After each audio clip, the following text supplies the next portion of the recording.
¿Cómo están? Bienvenidos. Gracias por estar con nosotros aquí en CNN Chile. Comienza un nuevo capítulo de Minería 360 para ir revisando los temas que han marcado esta semana y aquellas tendencias que están delineando la industria. Vamos a revisar, entre otras cosas, en esta oportunidad sobre los datos que entrega un reciente estudio y análisis de la participación de las mujeres en la industria minera. Sabemos que es un enorme desafío que ha asumido la misma industria. Y también conoceremos más detalles del perfil de quienes se están integrando a este mundo. Hablaremos además de un hallazgo en Estados Unidos que podría cambiar, dicen muchos, la industria del litio. Abordaremos qué tecnologías también están definiendo la transformación digital en la industria minera acá en Chile. De esto y mucho más en el capítulo de hoy. Bienvenidos. Bueno, vamos a comenzar contándoles que la exploración y la comunicación a lugares muy remotos son algunos de los usos que se les está dando a la tecnología satelital en la industria minera. Es un recurso, de hecho, que se ha vuelto vital para el buen funcionamiento de las faenas. En la siguiente nota de Cristian Soto vamos a conocer más. Las imágenes satelitales ya están ayudando a la fase de prospección en minería, abaratando costos y haciéndola más segura. A esto se suma un aspecto de la tecnología satelital que es clave en la industria, la que pasa por el envío de datos desde lugares remotos para mejorar el funcionamiento de las faenas. La minería, al igual que muchas otras industrias, está atravesando un proceso de digitalización. Si lo pensamos bien, se trata de mejorar la eficiencia y los resultados, ya sea en términos de eficiencia de las operaciones, de seguridad del personal o de mejora de los resultados medioambientales, de modo que podamos cuidar mejor el medio ambiente cuando creamos las minas, cuando las explotamos y también al final de su vida útil. Podemos transmitir un montón de información y además no solamente en las faenas permanentes mineras, sino en la etapa de prospección también es especialmente útil porque podemos transmitir, podemos ayudar a las cuadrillas iniciales a transmitir y tener oficinas remotas de transmisión, ¿no? Myriota, empresa australiana especializada en tecnología satelital, busca que pequeños dispositivos puedan mandar información a centros operacionales para así facilitar la toma de decisiones. Lo que tengo aquí es un dispositivo típico, que llamamos el dispositivo FlexSense. Nuestros socios, como GlobalSat, utilizarán este dispositivo para conectarse a distintos tipos de sensores, como el nivel del agua, los contaminantes, el ruido o la localización de distintos activos en una instalación minera. Luego, enviaría esa información directamente a los satélites, que operan en lo que llamamos órbita terrestre baja, a unos 600 kilómetros en el cielo. Esos datos se enviarán de forma muy eficiente, utilizando solo pequeñas baterías AA. Datos que permiten hacer realidad el Internet de las cosas en la minería, permitiendo la digitalización de toda la información proveniente de las faenas. Cuando estamos en una ciudad, damos por sentado el acceso a las telecomunicaciones, con tu smartphone, por ejemplo. Todo eso es conectividad terrestre. En algún lugar, a unos 5 kilómetros, hay una torre de telefonía móvil. Pero América Latina, ya sea Chile o Argentina o Brasil, al igual que Australia, son países enormes. Así que cuando te alejas de la gente, es poco probable que haya un servicio de telefonía celular. Con el satélite no tienes que preocuparte por eso, porque mientras puedas ver el cielo, puedes conectar esos datos. Por eso Chile es un país fantástico para nosotros, porque podemos ayudar a salvar esa brecha digital. Decir, donde antes no había conectividad posible, ahora podemos llevar esa conectividad. Y todo eso tiene que ser con dispositivos que sean, primero que nada, de bajo consumo y que estén de acuerdo a nuestro mercado latinoamericano, que de por sí es precio sensitivo, ¿no? Entonces, de nada sirve una solución satelital que va a encarecer la operación. Lo que buscamos es exactamente lo contrario, lo que buscamos es optimizar los costos, mejorar la operación en términos de costos, además agregando capas de seguridad y de eficiencia. Un aspecto importante en la implementación de esta tecnología son los costos, que al considerar la gran cantidad de equipos donde se pueden aplicar, se deben mantener bajos.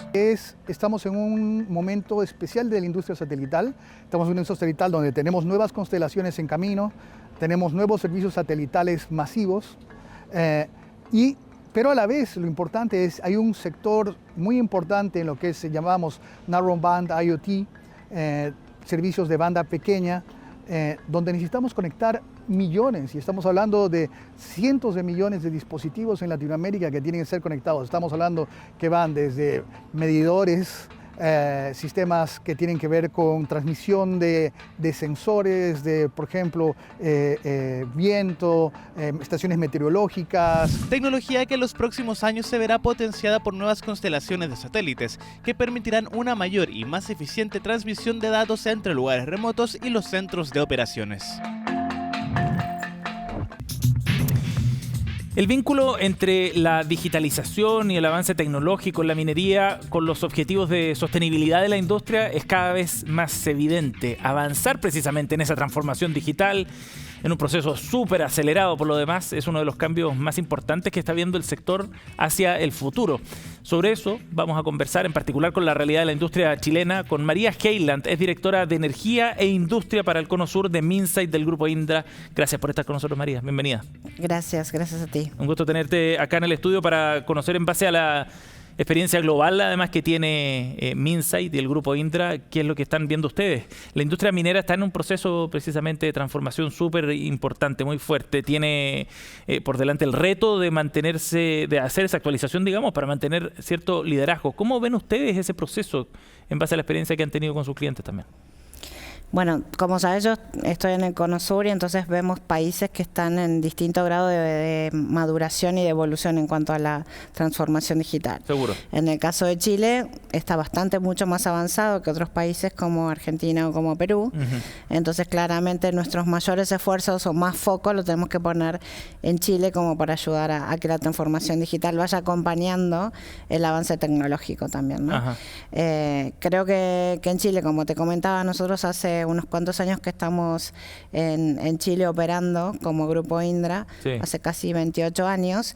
Entonces, bueno, vamos pasando por todos los procesos. La realidad es que todo lo que tiene que ver con la transformación digital, nosotros entendemos como un proceso que todas las empresas tienen que pasar para madurar hacia una proyección que haga que las empresas funcionen en forma más sustentable, que funcionen optimizando procesos, sí, que realicen menos costes y demás. Entonces, para eso nosotros consideramos que en Chile puntualmente nosotros tenemos que poner mayor foco y mayor esfuerzo. Ustedes hacen además ese trabajo de asesoría y de apoyo en ese proceso de transformación en todo el proceso, digamos. O sea, la minería enfrenta esa transformación y la necesidad de digitalizarse en el proceso productivo completo. Tal cual. Sí, nosotros consideramos que es un proceso end-to-end y un concepto bastante holístico. En general, cuando abordamos la transformación digital de una compañía minera, comenzamos haciendo un assessment. Para eso tenemos un área de business consulting, que es la que se ocupa de hacer un análisis de situación. Un diagnóstico. Exactamente. Una vez que está el diagnóstico planificado y además acordado con el cliente, porque más allá de lo que el cliente quiera hacer o hacia dónde quiera llegar, hay un tema de cambio cultural, ¿no? Entonces, para eso también tenemos una oficina de proyectos que mide justamente el tema de cambio cultural. El tema de hacer un cambio de una situación a otra implica un montón de esfuerzos. ¿Por qué es tan importante ese clima de cambio? La gestión del cambio es fundamental para el éxito del proyecto. Si no se maneja bien esa gestión del cambio, los stakeholders no están tan comprometidos. Entonces ahí puedes tener una resistencia a llegar a ese roadmap que la compañía decide enfrentar. ¿Y se nota? Sí, se nota. ¿Sí? Se nota mucho la resistencia. Hay gente que está muy acostumbrada a una zona de confort y tiene que salirse de esa zona de confort, pensar un poco out of the box como para optimizar procesos. Hay gente que también se resigna a automatizar procesos porque piensa que de golpe se va a quedar sin trabajo y al contrario, claro, esa persona va a optimizar otros procesos para que sean más eficientes, para dar más valor, aportar más valor al negocio y focalizarse en temas que son importantes. Sí. Mientras los que son repetitivos o recurrentes, que no aportan nada a la compañía, ni siquiera el profesional en sí, entonces, bueno, todo eso se automatiza, se hace una eficiencia, se miden esas eficiencias, pero para esto la gestión del cambio es lo primero que tiene que estar, te diría, en un esquema de transformación digital en una compañía minera. Sí, claro. Ahora, en ese sentido, es buen punto porque me lleva a otra pregunta que tiene que ver con los objetivos que tiene una empresa también, ¿no? Si el objetivo, por ejemplo, es hacer que la empresa no solo sea más eficiente, sino que sea más sostenible el negocio, ¿no? Y que pueda sobrevivir a largo plazo. el asunto también le compete a los equipos, digamos, a los trabajadores, por cierto, no solo a los accionistas, digamos. No, tal cual. Pero bueno, obviamente las empresas las componen las personas. Sí, claro. Entonces nosotros desde ese análisis, digamos, previo que pasamos en el assessment, después la gente está involucrada y el éxito depende del involucramiento de la gente, y para eso también tenemos todo un proceso que tiene que ver con una visión 360 del recurso humano que compone una compañía. En este caso, una compañía minera. Tienen un montón de particularidades que no tienen otros negocios o otras empresas, con lo cual la trazabilidad del proceso de evolución desde el onboarding de una persona, ¿sí?, hasta su plan de carrera o el relacionamiento que pueda tener con otras áreas de negocios y cómo se involucra en el tema que vos decías, por ejemplo, de la sustentabilidad. Cómo implica que la empresa valga más si es una empresa sustentable. Cómo se puede llegar a gestionar mejores los activos que tiene esa compañía para que sea más sustentable. Claro. Y para que esté en otro tipo de calidad, digamos, es un proceso que involucra, ya te decía, desde el onboarding de una persona hasta que esa empresa cotiza en bolsa, por ejemplo, ¿no? María, cuando hablamos de transformación digital, ¿qué tecnologías están involucradas en ese proceso? Tendemos a mirar mucho, por ejemplo, ahora la inteligencia artificial, pero este abanico es mucho más amplio que eso. Sí, tal cual. Bueno, nosotros abarcamos muchos procesos, como te decía, tenemos soluciones que son bastante integrales y partimos desde una diferencia de lo que es el mundo de tecnologías de la información hasta lo que es más la operación, que está englobado en soluciones más de OT. Entonces, de golpe, para la parte más hard, tenemos desde simuladores que pueden simular o una máquina excavadora o camiones o lo que fuere que quiera simular. Y entonces por ese lado tenés la parte más dura de las soluciones que tenemos, y después tenemos, no sé, radares. Nosotros somos muy fuertes en todo lo que tiene que ver con la radarización y el control de tráfico aéreo o portuario, la parte de mobility, ¿no?, de cómo se gestionan un puerto, cómo se carga un container y toda la trazabilidad que tiene esto desde ese lugar, toda la parte de data, lo que se maneja en la gran big data de una compañía, y la inteligencia artificial aplicada a todos estos procesos, ¿no? Claro. Pero para eso nosotros también implementamos sistemas de gestión empresarial que se ocupan de la parte de logística, la parte de comercio, la parte de ventas, la parte de supply. O sea, bueno, es una cadena bastante amplia.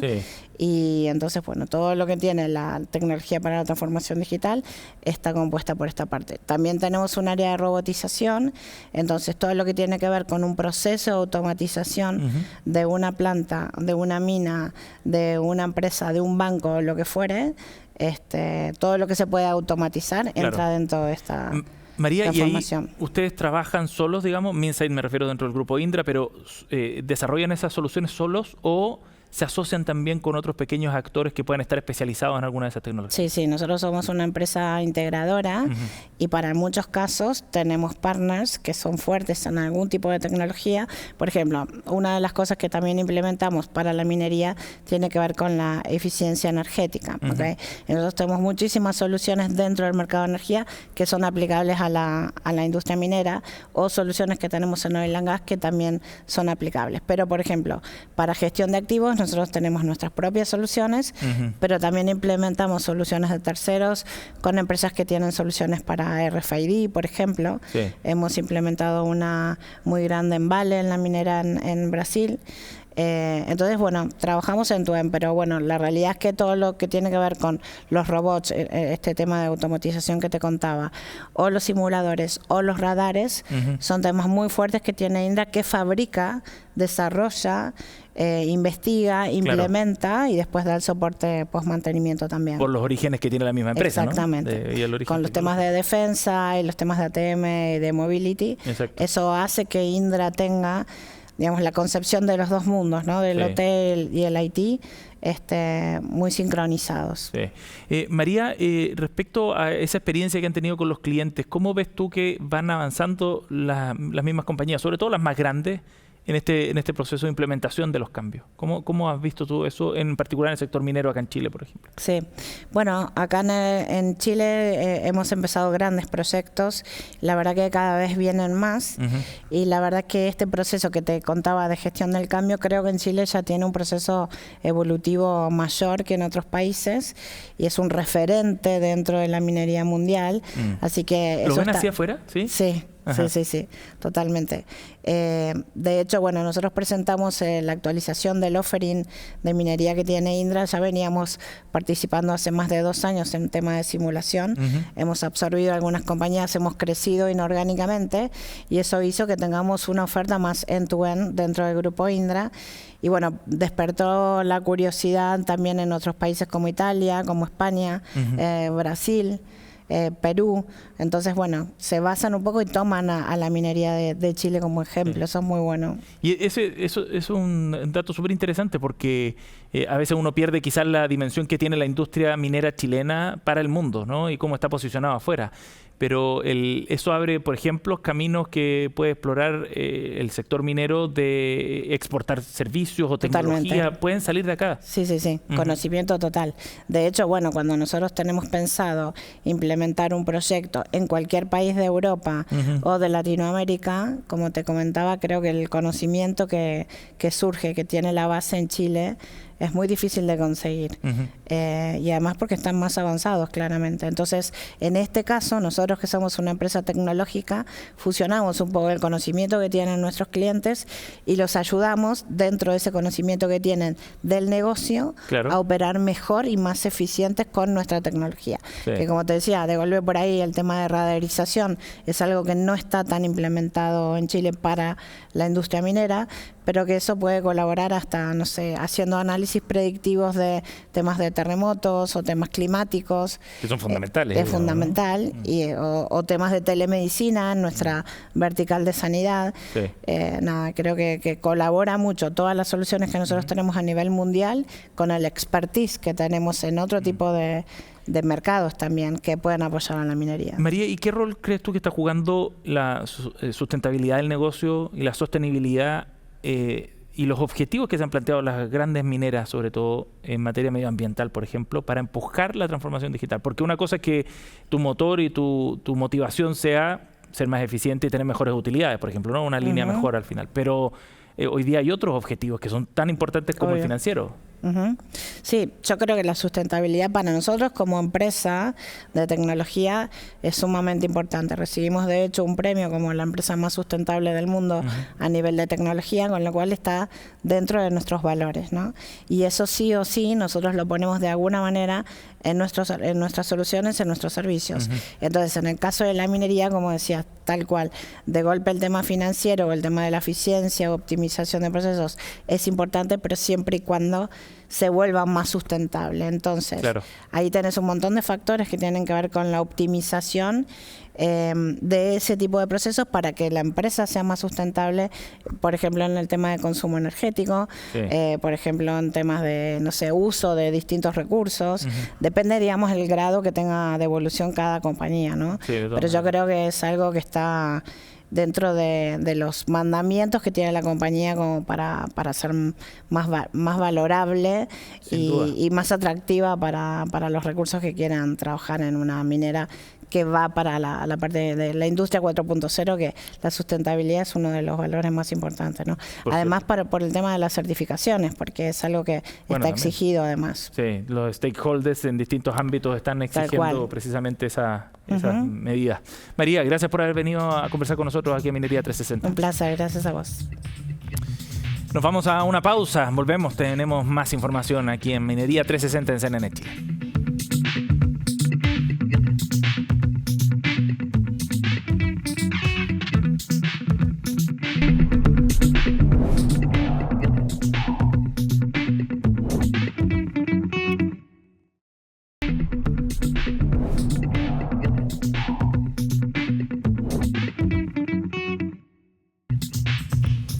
La empresa Mindclass, que desarrolla capacitación corporativa, publicó datos recientemente que son súper interesantes. Ha detectado un aumento significativo en la participación femenina de sus programas de formación, orientados, por cierto, a la industria minera.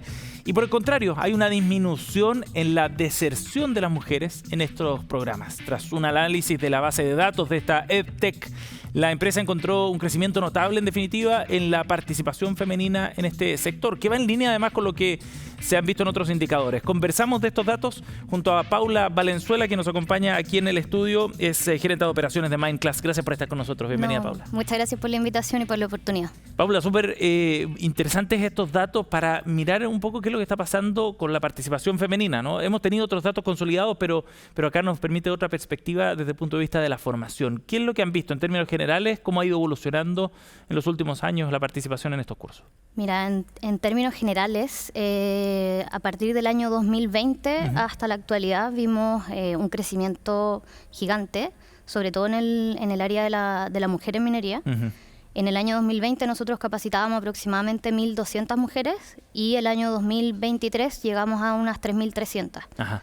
Eso creció muchísimo, bueno, por temas de la pandemia también. Sí, claro. Se fue mucho hacia el rubro del online. Estamos hablando de casi el triple, ¿no? de Claro, mujeres, de mujeres capacitadas. Sí. Y creo que también va de la mano con que la industria minera está impulsando muchas políticas e incentivos a que la mujer entre al rubro de la minería y que vaya volviéndose una industria un poco más equitativa, creo. Sí, claro. Estamos hablando además de una tendencia, en el caso de los números que tienen ustedes, que va muy en línea con lo que se ve en la participación en términos generales en la industria, ¿no? Los números van al alza también. Sí, completamente. Actualmente la política nacional minera tiene como meta llegar a 35% de participación de mujeres en la industria. Y ha crecido del 2018 al 2023 de un 8 a un 18, o sea, claro, ha aumentado bastante. Sí, muchísimo. En estos primeros meses del año 2024, porque estos son los datos hasta 2023, ¿ustedes han visto una tendencia parecida? Sí, de hecho, por lo que vemos, proyectamos que ese número va a crecer más aún que lo que tuvimos el 2023. Un paréntesis, ¿qué hace Mindclass en particular? Para entender también de dónde sale esta información y los datos que ustedes manejan. Mira, Mindclass partió previo a la pandemia, el año 2014, dedicándose a impartir cursos, más que nada para alumnos o egresados del área de minería. Vimos que había una brecha ahí de conocimiento y en el fondo, de hacer llegar los cursos o la información en cuanto a minería. Y luego de la pandemia nos dedicamos un poco más al tema de ingreso a faenas, a capacitar para ingreso a faena, para seguridad, etcétera. En esos temas. Ese punto es bien interesante también. ¿En qué áreas se están capacitando las mujeres hoy día, por ejemplo, en Mindclass? Mindclass, yo diría sobre todo ingreso a faena, seguridad y cursos más generales, diría yo ya desde minería para no mineros, que tenemos, por ejemplo, nosotros, que buscan en el fondo fomentar el ingreso de mujeres que quizás no han estado vinculadas al rubro, claro, pero que tengan un inicio con eso hasta tal vez capacitaciones ya más profundas como minería subterránea, cierre de faena. De acuerdo. O sea, cursos bien especializados en algunos casos. Claro, sí. No, y hay un gran interés por capacitarse, creo yo, desde el lado de las mujeres. Sí. Bueno, de hecho, ese interés se refleja en los números de deserción que manejan ustedes, ¿no? Que también han ido cayendo. O sea, personas que efectivamente están tomando los cursos los terminan. Sí, exacto. Teníamos antes un 2% más o 3% más de deserción, que es harto. Hoy en día es harto el porcentaje que está terminando los cursos y que está queriendo tomar más de uno, no quedarse solo en el inicio. Sí. Paula, y las áreas en las que empiezan a entrar las mujeres a capacitarse, por ejemplo, ¿qué dice respecto al interés que hay por la industria? Porque ya nos contabas que hay una diversidad de cursos, ¿no? Y algunos desde los más básicos, digamos, como minería para no mineros, hasta otros mucho más sofisticados. ¿Cómo han visto ese cambio también respecto a los intereses que están teniendo las mujeres que buscan capacitarse en Mindclass? Yo creo que se está viendo que la mujer tal vez puede estar en una industria que se está volviendo un poco más equitativa. Antes, creo yo, podría haber un sesgo de que no podía llegar a hacer las mismas labores que un hombre en minería. Así que yo creo que actualmente es muy parecido a lo que, o muy transversal, lo que se busca en cuanto a capacitación. No hay una segregación a priori, digamos, ¿no? No. Ni una diferenciación. No lo hemos notado por lo menos nosotros. Sí. Y en relación a lo que viene después, las mujeres que entran a capacitarse en Mindclass, luego buscan ingresar efectivamente a la industria. Claro. ¿Qué es lo que han visto ustedes? O sea, hemos visto que ha crecido desde el lado del área universitario, del lado de las mujeres universitarias. Están súper interesadas en el fondo en hacer una carrera o avanzar para poder ingresar a grandes mineras o proveedores mineros. En el fondo ese es el foco que buscan con nosotros. ¿Cómo ha cambiado en ese sentido el perfil de las mujeres que entran a Mindclass? Teníamos principalmente un perfil antes entre 25 y 35 años, que eran los que mayormente se capacitaban, y muy poco menor de 25 años. Eso cambió con el último estudio que hicimos, porque se ve que hay mayor interés, creo yo, en los grupos más jóvenes.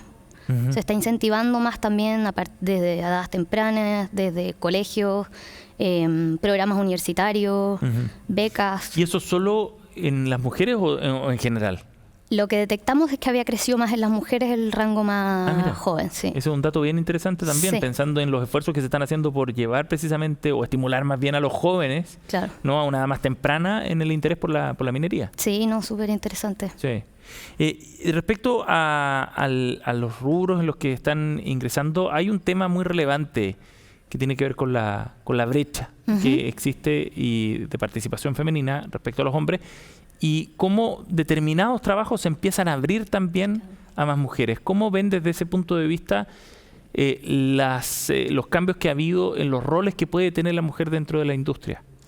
¿Acceden a más trabajos que antes, por ejemplo, a más espacios dentro de la misma industria? Sí, claro. O sea, desde las iniciativas que se están haciendo de procesos de contratación específico o especializado en mujeres, hasta los esfuerzos que se han hecho internamente en las empresas o en la industria porque sea un ambiente más equitativo para ambos. Paula, y en ese sentido la tecnología, ¿tú crees que está jugando un rol a favor de la participación femenina en la industria? Sí, lo que nosotros detectamos es que uno de los brechas en el fondo o barreras que existían para que la mujer se capacitara más eran sobre todo temas de tiempo, dificultades de conciliación de vida personal con profesional, y eso creo yo que la tecnología ayuda a acercarlo, ayuda a que sea más simple, a que no hayan temas de tiempo, de traslado, se puede conciliar un poco más la vida familiar con la laboral. Que siempre es un problema, claro. ¿No? Un tema, claro. En cualquier industria, pero en particular la minera, que también tiene ciertas exigencias mayores quizás. Claro, y que ha sido súper masculinizada también, en el fondo. Era un tema de brecha para las mujeres. Eso. Históricamente, sí. Y respecto al rol que están jugando las empresas, ¿cómo ves los esfuerzos de las mismas compañías? Porque ustedes trabajan también con algunas grandes mineras, ¿no? ¿Cómo cambia o cómo ven el rol que las empresas están jugando para poder incentivar precisamente que más mujeres participen de la industria, o bien que las mujeres que ya están en la empresa puedan escalar más rápido quizás? Claro. Yo creo que desde las becas o programas de prácticas profesionales que se están haciendo de parte de estas grandes empresas, creo que es clave para que se vaya creciendo, y también el trabajo interno que se ha hecho por crear una cultura organizacional que pueda mantener o sea un ambiente proclive de que la mujer se desarrolle tanto igual como el hombre. Creo yo más que nada va por ese lado, por iniciativas que se han hecho, mentorías también, para que en el fondo la mujer vea que pueda tener un rol significativo, importante dentro de la industria minera. Por supuesto. Y ahí, ¿cuál es el rol de la capacitación online? En el sentido de que se entreguen más herramientas para poder fomentar el desarrollo de la participación femenina. ¿Cómo ves tú y visualizas lo que hace Mindclass, pero en realidad en términos más generales, la capacitación en línea? Yo creo que da un poco las herramientas como para impulsar esa carrera de las mujeres. Te da en el fondo la flexibilidad de poder estudiar desde cualquier parte quizás, de hacer tus inducciones de seguridad, cumplir con los altos estándares que se piden en la industria y avanzar en el fondo en la carrera minera. Sí. Claro que sí. Y además hay un tema, y en esto los distintos expertos lo enfatizan como un asunto quizás clave para el actual mercado laboral y a futuro ni qué decir. Pero la actualización de competencias es un asunto muy relevante, sobre todo cuando los cambios tecnológicos son tan acelerados también, ¿no? Sí, claro, sobre todo creo yo en esta industria que hay un tema de reglamento que es súper importante mantener actualizado. Se necesita en el fondo por tema de accidentabilidad y todo, tener altos estándares de rigurosidad en competencias, mantenerse actualizado, creo que va. ¿Y en qué áreas, por ejemplo, han detectado ustedes que se ha hecho necesario ese proceso de actualización de conocimientos, por ejemplo, de capacitaciones? Yo creo que en todos los ámbitos de seguridad, principalmente desde manejo de camiones, todo lo que va directamente con faena. Nosotros nos especializamos harto en eso porque creo que es importante. Está la vida del trabajador al otro lado, en el fondo. Por supuesto, sí, es un asunto clave. Sí. Lo último, Paula, respecto al futuro y hacia dónde va encaminado precisamente la capacitación, en particular para el sector minero, ¿cómo crees tú que se va a ir delineando eso? ¿Y cómo crees tú que se proyecta este sector de la EdTech hacia el futuro? Mira, yo creo que igual llegaron para quedarse. O sea, es algo que fue un cambio súper rupturista para la industria, pero creo que se han visto los beneficios en temas de accidente, en temas de tiempo, en temas de incentivo a los mismos trabajadores a mantenerse capacitados y actualizados. Así que yo creo que tiene un buen futuro en la minería. Seguro. Paula, gracias por haber venido al estudio de Minería 360. Muchas gracias a ti. Nos vamos a ir a una pausa y volvemos de inmediato. Seguimos con más contenidos al regreso.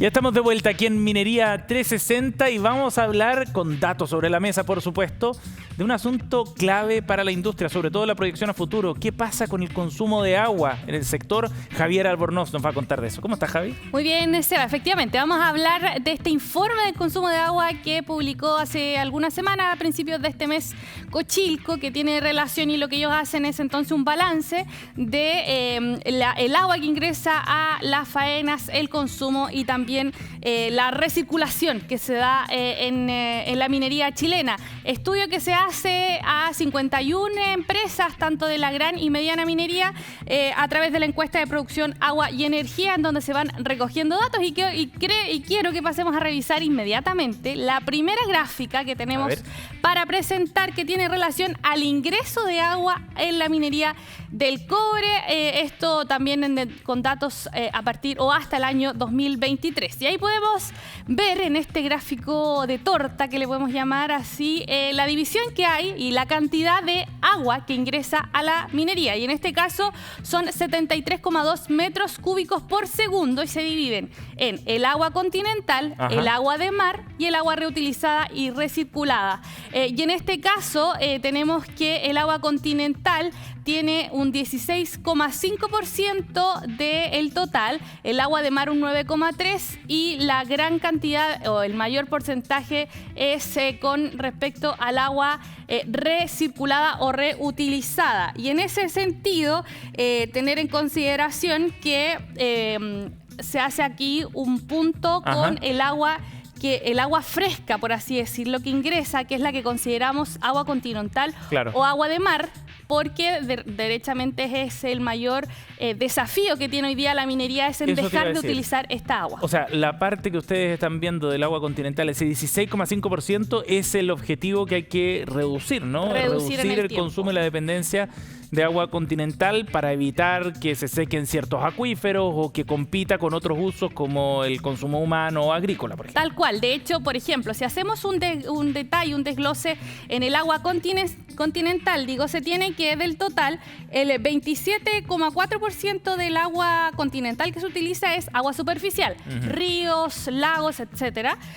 Subterráneas tiene un 30% y adquiridos a terceros un 6,4%. precisamente ese es el punto en donde hay que ir tratando de reducir. Y en este Sí, caso, el porcentaje de agua de mar que ha ido aumentando a lo largo de los años también es un punto importante. ¿Ha crecido el consumo, el suministro más bien de agua de mar entonces? Sí, ha crecido. De hecho, lo vamos a ver en la siguiente gráfica. Pero antes de eso, quiero que también entendamos que, de acuerdo a los datos que entregan en este informe, el aumento, la extracción total de agua ha aumentado un 4,2% en comparación al año anterior. O sea, del 2022 al 2023, aumentó la extracción de agua. La industria está gastando más agua. Está gastando más consumiendo aguas. más.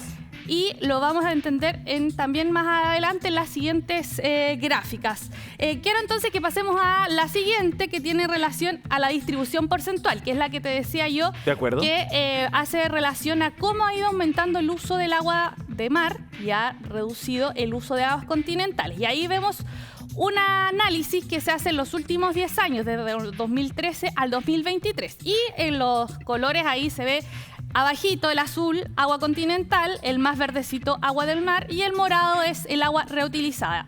Y lo que podemos ver es que al menos el agua reutilizada o recirculada ha tenido una variación o un balance como de un 70% del uso en los últimos se ve más años. o menos estable, ¿no? Estable en los últimos años, y ese es el desafío. Claro. El desafío que plantea, de hecho, en este informe Cochilco es que se tiene que aumentar el uso del agua recirculada, porque de alguna manera se permite no utilizar agua de continental y también evitar el uso del agua de mar, que también tiene otros desafíos que tiene que ver con llevar el agua desde la costa a faenas que están incluso bien alejadas en la cordillera. Claro, hay desafíos de infraestructura y de con uso de inversiones que son energía, millonarias, etcétera. sí. Entonces, por eso es tan importante para la industria el aumentar el uso del agua recirculada. Volvamos, y podemos volver de nuevo al gráfico para hacer esta detención. Si se fijan en el ámbito, en el lado azulito, ha ido disminuyendo en los últimos años.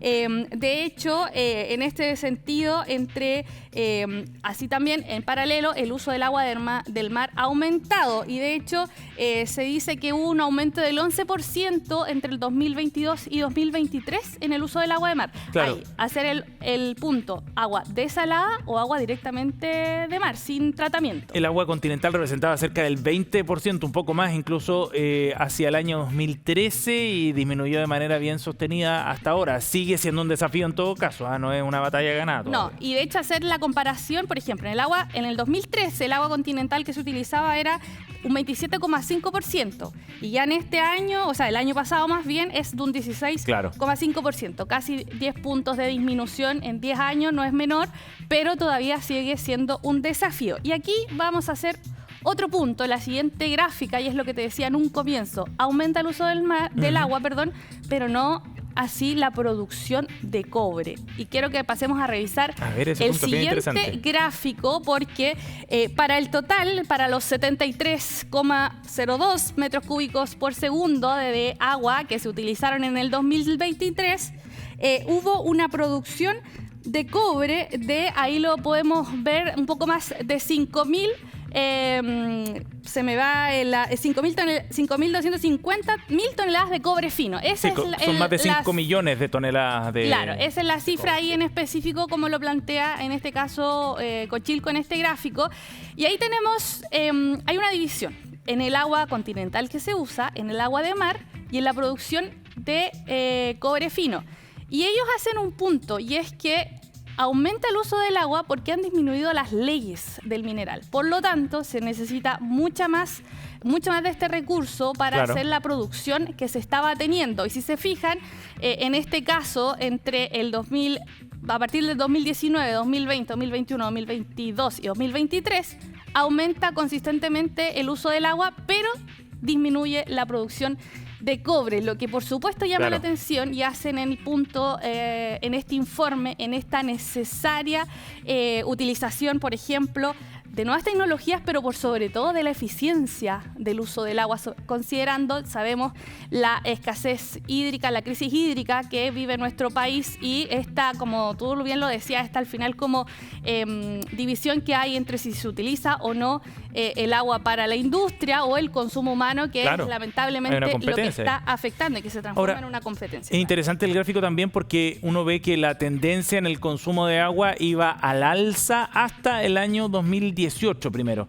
Claro. Pero el 2019 hay una baja del consumo de agua, bien interesante, sin que eso signifique una merma muy fuerte ni muy dramática en la producción. Por lo tanto, el hecho de que aumente el consumo de agua no pareciera ser algo completamente inevitable. Hace 5 años nada más se logró disminuir sin que eso afectara o provocara una caída en la producción de cobre. Ahí tendríamos que hacer un doble clic quizás en entender qué se pudo haber hecho en ese año, Por quizás ejemplo, plantas de desalación que pudieron haber entrado.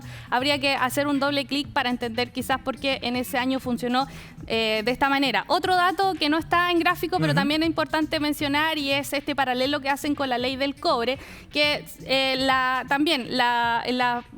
tendencia se da a que hasta 2018 la ley baja, luego sube en 2019 y vuelve a bajar considerablemente todos los años hasta ya el 2023, que todavía se da una tendencia a la baja en la ley, lo que repercute directamente en la cantidad de agua que se va utilizando. De todas maneras, dentro de las recomendaciones, por supuesto, que entregan en este informe tiene que ver con optimización y eficiencia del uso del agua, entender dónde se está perdiendo. Hablan incluso en algunas situaciones de que la infraestructura podría quizás necesitar mejor mantenimiento, hay donde se escapa cierta agua, que son menor los volúmenes, pero también importante. Y por supuesto entender que se considera o se mantiene esta idea de que quizás puede seguir aumentando el uso del agua en función de que nuestro país, por el uso en el que se da, exporta más concentrado y es efectivamente donde se utiliza mayor cantidad de agua. De hecho,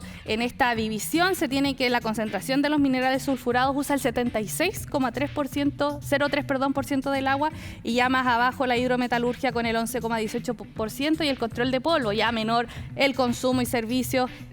Baja, y lo último que más utilizado es la refinería, y eso también demuestra un poco en cómo se ve el mercado del cobre en Chile. Y cómo el modelo de negocio también incide en definitiva en esos consumos. Exactamente. Javi, muchas gracias por acompañarnos. Gracias a ti. Te invito, Javi, y a nuestros televidentes, por supuesto, a que vayamos a nuestra siguiente sección, los protagonistas de la minería, y el de hoy, a quien les vamos a presentar hoy en nuestro espacio. Llegó a la minería por casualidad, no era su rubro, pero ahora con más de 10 años de experiencia dice estar encantado con este sector. Joaquín Villarino es el presidente ejecutivo del Consejo Minero y nos cuenta su historia. Bueno, fue absolutamente accidental. Yo había terminado un trabajo previo de muchos años y me llamó a una oficina de Headhunter porque en el sector minero estaban buscando a un presidente para el Consejo Minero. Por supuesto, yo tenía algunos conocimientos rudimentarios de minería, como debiera tenerlos todos chilenos. Sabía cuán importante era para la economía nacional y en qué consistía más o menos la industria del cobre, pero debo reconocer que me faltaba mucho por conocer sobre este sector. Acepté la propuesta y durante la última década me he desempeñado como presidente ejecutivo del Consejo Minero. La pandemia, haber trabajado durante prácticamente 1 año y medio para que la industria siguiera funcionando, no obstante todas las restricciones que la pandemia nos imponía, significó una coordinación tremenda entre las empresas, los proveedores, el Estado, y ahí jugamos desde el Consejo Minero un rol muy importante de articulación para que esto ocurriera. Esto era importante para el desarrollo económico del país, era importante para la seguridad del país. El segundo gran desafío yo podría decir que fue negociación, tramitación del royalty minero último y proceso constituyente primero. Chile no se explica sin minería. Este territorio no se explica sin minería. Debo reconocer que esta es una industria que en la medida que uno la va conociendo se va encantando, te sorprende muchísimo, no solo la magnitud, sino que la complejidad de elementos que forman parte de un proyecto minero. La verdad que es para hombres y mujeres muy resilientes, porque cuando tú decides ir adelante con un proyecto, sabes que tienes todavía, antes de producir tu primera onza de cobre, onza de oro o libra de cobre, 1 década. Te puedes demorar 8, 10 años. Y eso hay que ser visionario, hay que tener mirada a largo plazo. Bien, llegó el momento de ver qué es lo que ha pasado en la industria minera en los últimos días. Revisamos algunas noticias de las más importantes del sector. El pasado 13 de noviembre se realizó la mesa minera de la pequeña minería de Atacama, un encuentro al que asistieron dirigentes de las asociaciones gremiales y sindicatos también de esa región. La reunión se realizó en las dependencias de la Asociación Minera de Copiapó y es muy importante porque tiene por finalidad dar a conocer cuáles son los avances y compromisos que ha realizado ENAMI en materia de pago a los pequeños productores. El Ceremi de Minería, Juan Carlos Peña Pérez, agradeció la recepción y la disposición también a escuchar los avances logrados en pos de los compromisos adquiridos por la Empresa Nacional de Minería, ENAMI. De la misma manera, el secretario regional agradeció la disposición de la estatal de revisar los requerimientos de asistencia técnica del programa de fondos de desarrollo regional.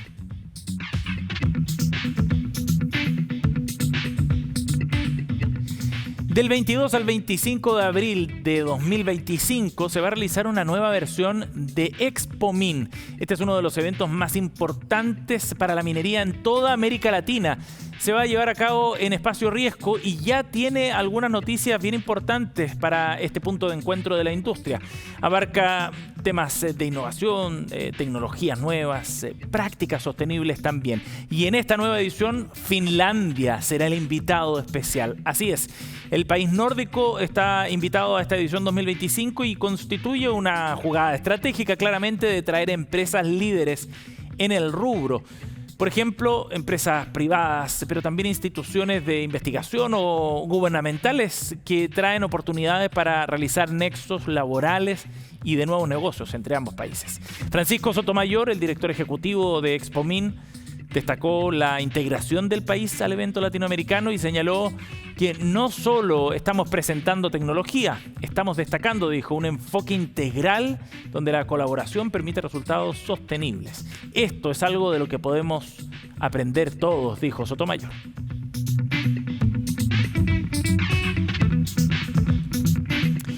El pasado lunes 18, la empresa EDF Chile ingresó una declaración de impacto ambiental respecto al proyecto Parque Eólico Quebrada Lacayo, que se va a desarrollar en la región de Coquimbo. El proyecto consiste en el desarrollo, en la construcción, en la posterior operación, por supuesto, de un parque de generación eléctrica impulsado por la energía eólica del sector. El parque contará con 30 aerogeneradores que estarán conectados con el Sistema Eléctrico Nacional.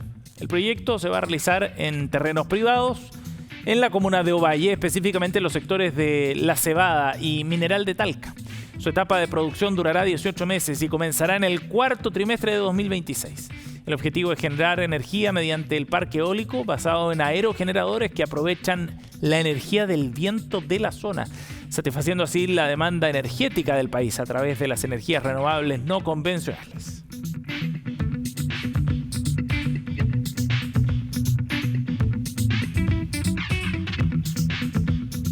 Bueno, son miles las personas que se maquillan a diario por distintas razones.